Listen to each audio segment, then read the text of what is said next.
Olá, amigos e amigas do saber. Neste episódio de hoje, nós vamos falar sobre a psicanálise dos contos de fadas. Nós vamos ver que a psicanálise nos permitiu ter uma compreensão muito mais ampla, muito mais complexa e mais profunda dos contos de fadas, assim como ela anteriormente já tinha feito com os mitos.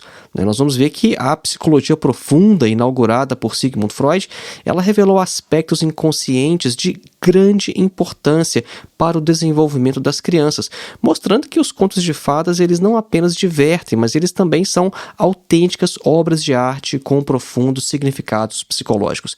Mas não pense você que este é um episódio para crianças ou somente para aqueles que possuem filhos ou que têm algum interesse nas histórias infantis. Porque, em primeiro lugar, os contos de fadas não são exatamente histórias infantis.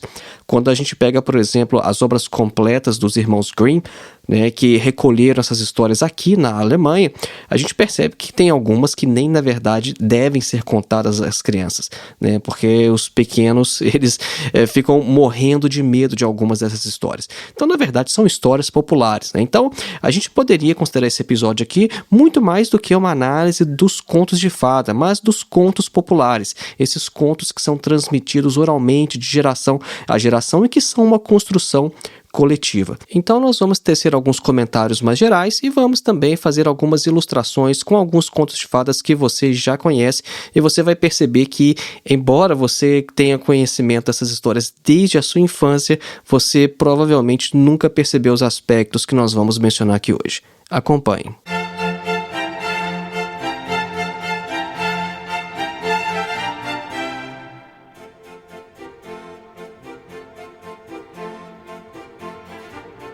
E antes de iniciar, um breve recado: faça sua inscrição em nosso curso de Introdução à Filosofia, dos Pré-Socráticos a Sartre.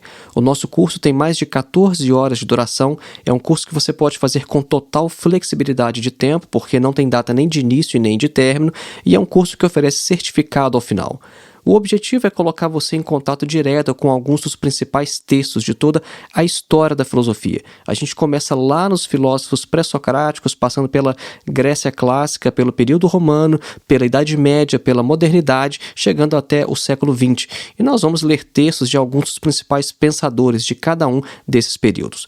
Para mais informações, acesse o link que está na descrição deste episódio. E lembrando que se você aproveitar o cupom de desconto que fica válido nos 5 primeiros dias após a publicação deste episódio, você consegue adquirir o curso por apenas R$ 22,90. Este é um valor único, não é um valor mensal. É R$ 22,90 para adquirir o curso e ter acesso vitalício a ele. O nosso segundo e último recado é que você pode contribuir com a existência deste podcast e também do nosso canal no YouTube, fazendo uma contribuição via Pix ou então sendo um dos nossos apoiadores através do Apoia-se. Caso você queira fazer uma contribuição única através do Pix, a nossa chave é o nosso endereço de e-mail, que é filosofiavermelha@gmail.com. E o nosso Apoia-se está na descrição deste episódio, é apoia.se/filosofiavermelha. Então voltemos ao nosso tema, a psicanálise dos contos de fadas. Uma das principais contribuições neste campo vem de um autor, um psicanalista chamado Bruno Bettelheim. Em uma obra de nome A Psicanálise dos Contos de Fadas, o psicanalista infantil ele mostra que, a fim de dominar alguns problemas de crescimento, tais como as decepções narcisistas, os dilemas edipianos, rivalidade com os irmãos, por exemplo, as crianças elas precisam entender o que está se passando dentro do seu eu consciente para que elas também possam enfrentar o que se passa em seu inconsciente. Só que isso não é alcançado através de uma compreensão racional, mas sim através de devaneios, de fantasias. É extremamente importante para as crianças os devaneios, o famoso viajar na maionese. Quem tem criança sabe do que eu estou falando, quem trabalha com criança sabe disso, que é muito importante para a criança exercitar a faculdade da imaginação. Só que tanto na criança quanto em nós adultos, se o inconsciente ele é recalcado e o seu acesso à consciência é barrado, a mente do indivíduo vai sofrer o que nós chamamos de intervenções de derivativos desses elementos inconscientes. E esses derivativos eles vão tentar a todo custo se tornar conscientes. Só que quando esse material, no entanto, ele tem permissão para emergir, pelo menos parcialmente, a consciência e ser trabalhado pela imaginação, os danos potenciais eles ficam muito reduzidos e podem até ser colocados a serviço de propósitos positivos, né? O que a gente chama na psicanálise de sublimação. Um dos aspectos mais interessantes dos contos de fadas, né, e eu me refiro aqui aos contos de fadas originais, é que eles mostram também o lado perigoso da vida. E nesse sentido, eles são muito mais realistas do que algumas histórias modernas para crianças. Porque alguns pais vão pensar que eles devem passar para as crianças apenas imagens positivas, né, como se a vida fosse apenas flores. Só que a criança já sabe ali, em seu inconsciente, que as coisas não são exatamente assim. A criança, ela sente os seus impulsos agressivos, né? Ela sente os seus desejos de destruir os pais ou os irmãos, e elas sabem que elas não são sempre boas. E se os pais ficarem insistindo em não lhes revelar como que as coisas realmente são, isso pode acabar tornando a criança um monstro aos seus próprios olhos. É por isso que a gente tem que tomar cuidado com essas histórias muito seguras, né, que mostram tudo muito bonitinho para as crianças, porque essas histórias elas procuram evitar alguns problemas existenciais e não mencionam alguns aspectos importantes da vida, tais como a morte e o envelhecimento. Só que os contos de fadas, os raiz, né, por assim dizer, ao contrário, eles vão confortar a criança de uma forma bem honesta, né, em relação às dificuldades humanas mais básicas. Por exemplo, muitas histórias elas vão começar com a morte da mãe ou então com a morte do pai. E isso cria alguns problemas bem angustiantes para os personagens. Da mesma forma que o simples temor, que o simples medo que a criança tem de perder os seus pais, angustia a criança na vida real. Outra característica também muito importante nos contos de fadas é que neles o mal é sedutor e atraente, né? Por exemplo, a gente pode imaginar a rainha ali em Branca de Neve ou então o lobo em Chapeuzinho Vermelho. E as personagens elas não são ambivalentes, isso é, boas e más ao mesmo tempo. O que predomina nos contos de fadas é a polarização, assim como acontece na mente da criança. Isso aqui é uma questão muito interessante que a gente pode aplicar não somente nos contos de fadas, mas também até mesmo em análises políticas. Vejam só, a gente acabou de afirmar que nos contos de fadas o que predomina é a polarização, porque as crianças elas não conseguem entender um personagem que é bom e mal ao mesmo tempo. Ela não tem capacidade ainda para compreender isso. E é por isso que às vezes quando a gente vê algumas análises políticas, né, que colocam dois adversários políticos como se fosse uma luta do bem contra o mal, a gente percebe nisso um mecanismo extremamente infantil, porque a mente da criança funciona assim e a gente percebe que às vezes a mente de alguns adultos ainda funciona dessa forma. Então, essa polarização que a gente está falando aqui, ela significa o que nos contos de fadas? Que não existem personagens que sejam bons e maus ao mesmo tempo, mas que eles são ou um ou outro. Um dos motivos é que a criança ela vê dessa forma os seus próprios pais.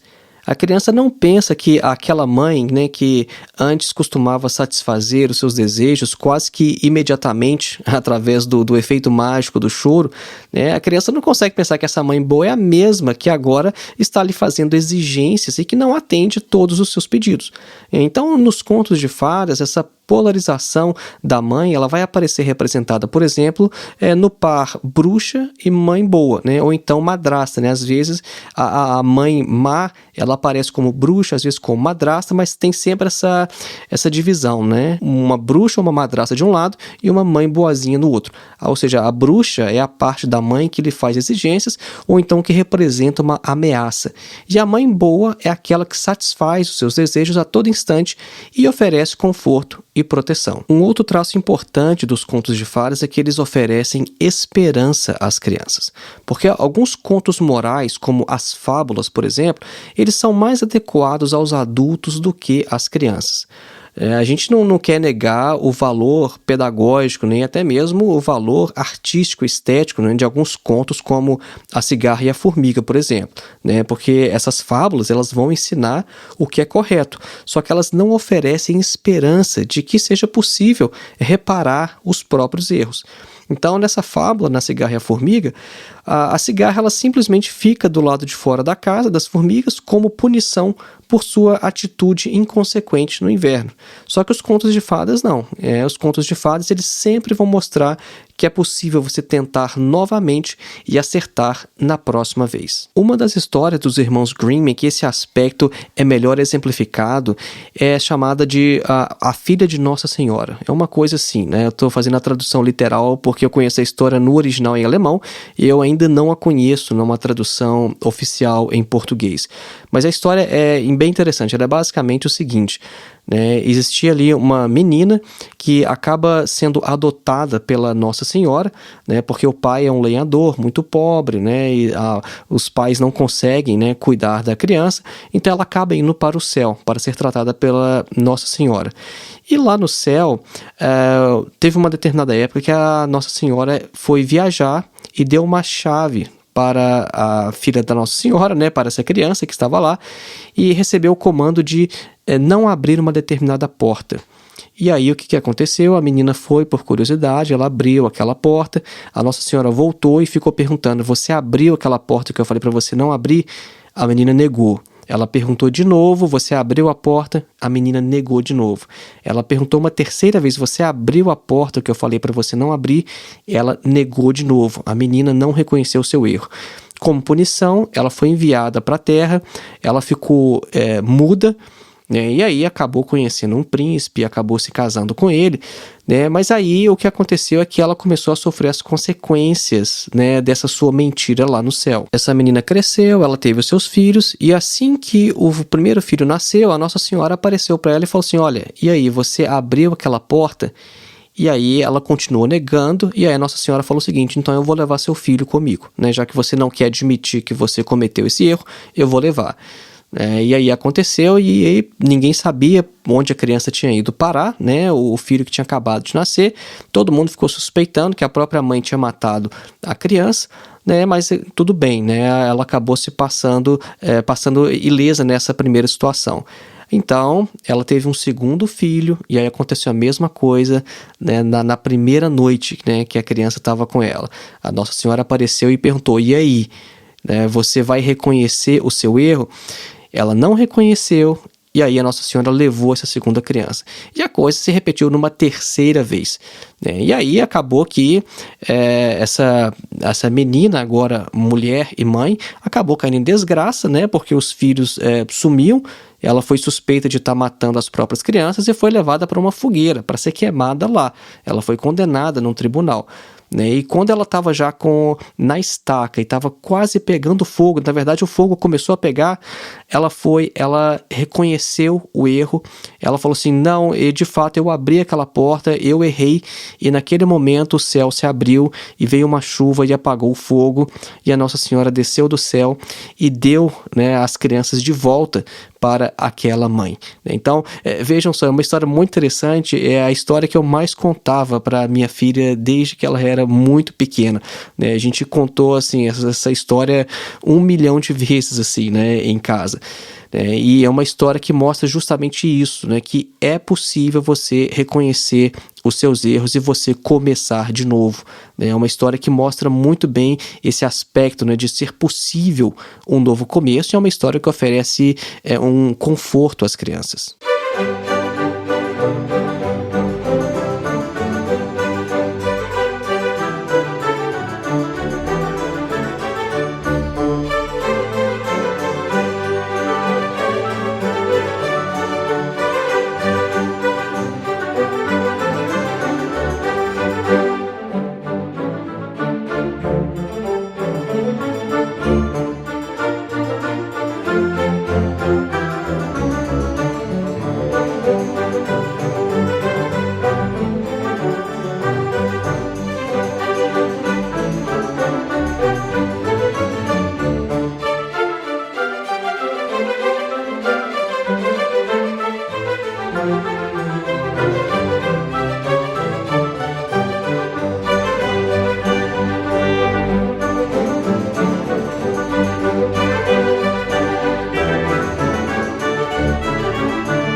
Cada história é apropriada a uma fase de desenvolvimento específico da criança.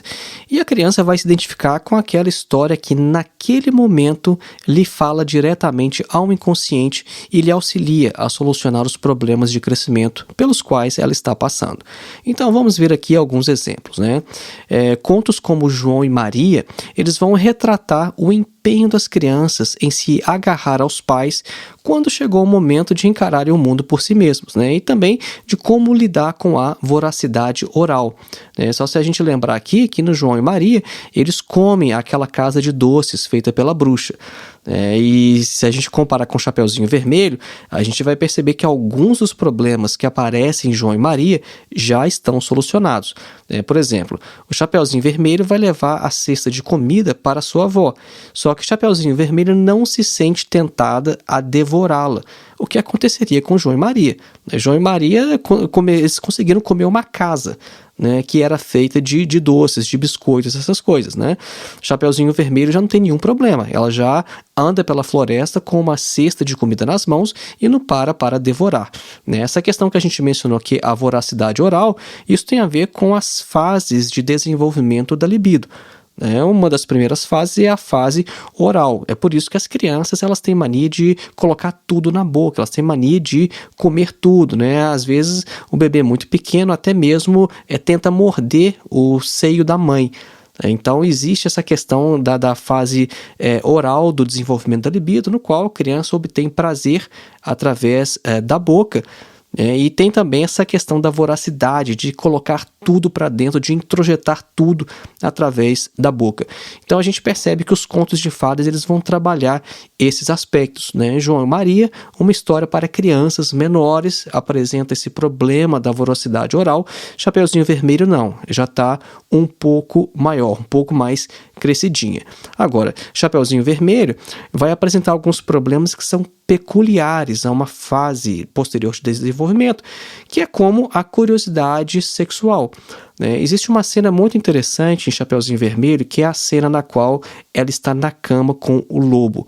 E se a gente perceber bem, existem até algumas ilustrações do Gustave Doré sobre essa cena, e eu acho que o Gustave Doré conseguiu capturar bem a essência da cena, em que Chapeuzinho Vermelho está na cama com o lobo, porque ela não tem exatamente medo, ela não tem repulso. Ao mesmo tempo que ela quer se aproximar, ao mesmo tempo ela tem ali um certo receio, mas ela tem um olhar de extrema curiosidade. E numa investigação psicanalítica a gente percebe que o lobo é de fato aquele sedutor, e Chapeuzinho Vermelho já está numa fase ali que ela já pensa em se entregar para aquele lobo. A propósito, nós mencionamos aqui esse artista Gustave Doré. Ele foi um artista que também fez uma ilustração para a própria Bíblia Sagrada, Então ele tem grandes ilustrações para a Bíblia, também para outros livros clássicos. Então eu recomendo, se você for comprar alguma edição dos irmãos Green, eu recomendo que, se você tiver a oportunidade de comprar uma ilustrada pelo Gustave Doré, que o faça, porque são ilustrações fantásticas. A história dos Três Porquinhos vai tratar principalmente da questão princípio de prazer versus princípio de realidade. Essa aqui já é uma questão psicanalítica, dois conceitos importantes, o princípio de prazer e o princípio de realidade. É isso que está por trás dos Três Porquinhos. Essa história vai ensinar as crianças a não serem preguiçosas e a não fazer as coisas de qualquer maneira, porque isso pode levá-las à sua própria ruína. As casas dos Três Porquinhos e as suas ações, elas vão simbolizar também o progresso humano na história. Vejam só, a primeira casa de palha, a segunda de madeira e a terceira de tijolos. Isso de uma perspectiva histórica, mas psicanaliticamente, o progresso da personalidade que é dominada pelo id, que é o princípio de prazer, para uma personalidade influenciada pelo superego, mas que é essencialmente ainda controlada pelo ego. Vamos lembrar aqui que nessa história, o primeiro porquinho ele fez a sua casa rapidamente porque ele queria mais tempo para brincar. Ele queria o quê? Prazer imediato. Disso aí a gente percebe a ação do id, do princípio de prazer.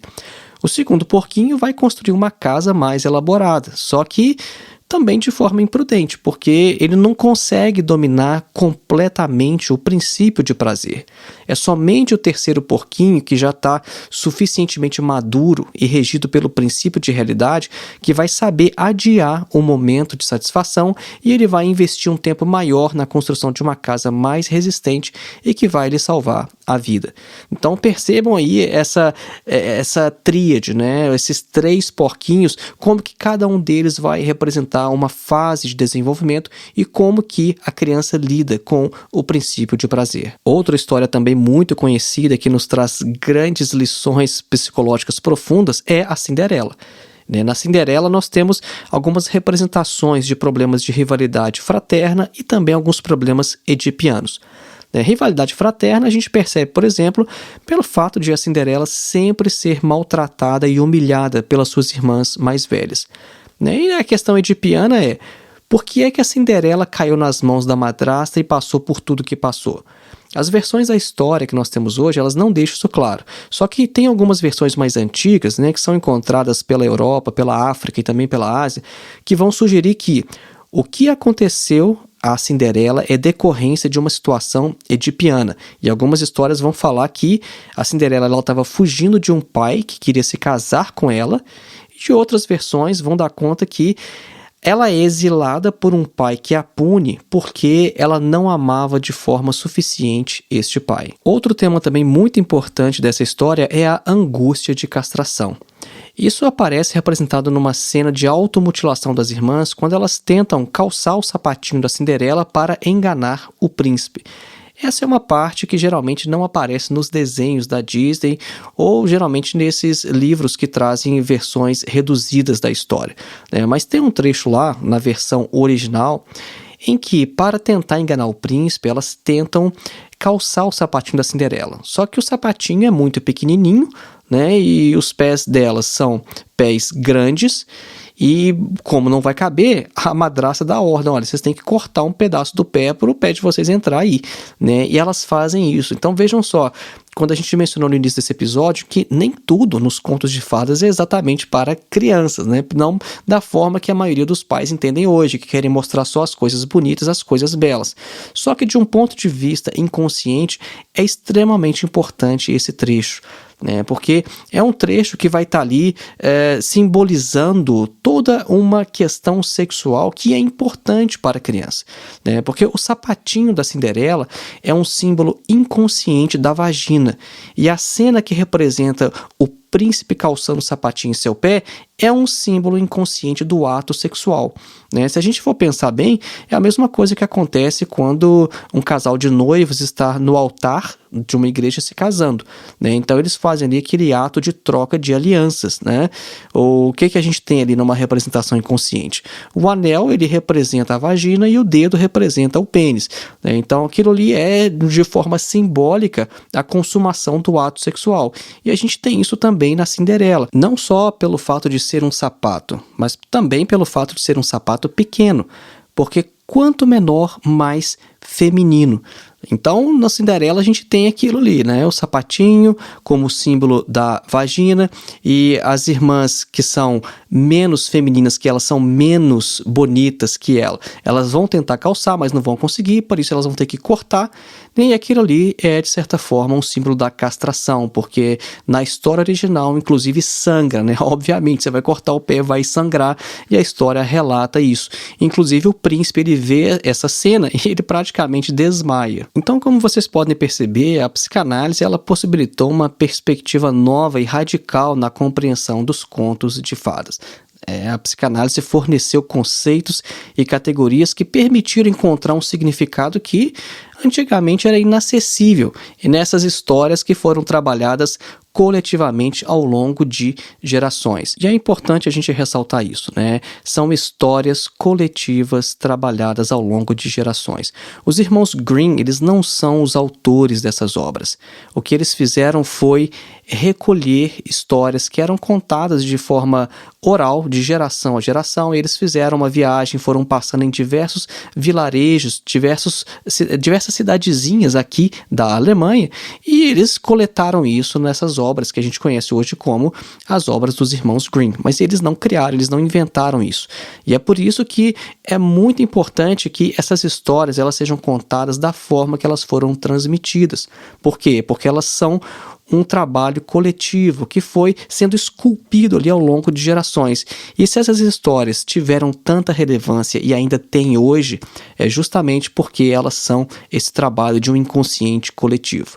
E mais uma vez a gente chama atenção ao fato de que deve-se ter cautela com essas versões adaptadas, porque um desenho animado, um desenho da Disney, por exemplo, ele pode extrair ou então alterar de forma inadvertida alguns aspectos fundamentais de uma história que, no final das contas, pode até ficar legal como um bom entretenimento, mas que acaba perdendo com isso muito de seu valor psicológico. Então, o que a gente viu de forma geral aqui neste episódio é que os contos de fadas, eles ajudam as crianças a dominar problemas de crescimento, tais como decepções narcisistas, dilemas edipianos, rivalidades fraternas e etc.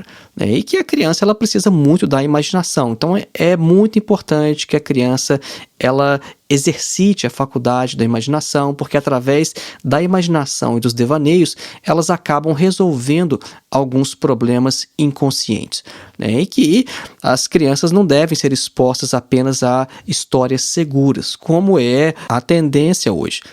Porque como tem essa questão toda de classificação dos filmes, eu acho que muitas das histórias dos irmãos Grimm, se fossem transformadas em filmes, as crianças não poderiam assistir a várias delas. E algumas de fato têm razão, porque algumas não são realmente para criancinhas. Algumas histórias apresentam algumas coisas muito pesadas, dependendo da idade da criança. Porque a gente mencionou nesse episódio também, cada história vai representar uma determinada fase de crescimento e é mais adequada para uma criança mais nova ou mais adulta. E não só crianças também, Nós mencionamos nesse episódio que contos de fadas não são exatamente histórias infantis, histórias para criancinhas, São histórias populares, histórias que tiveram uma construção coletiva ao longo de gerações e são por isso que elas ainda capturam tanto da nossa imaginação, do nosso interesse, E de certo modo, os contos de fadas vão guardar algumas semelhanças ali com os mitos. Lembrando mais uma vez, faça sua inscrição em nosso curso de Introdução à Filosofia, dos Pré-Socráticos a Sartre. O link para o nosso curso está na descrição deste episódio ou então em nosso site www.filosofiaepsicanalise.org. Um grande abraço e até o próximo.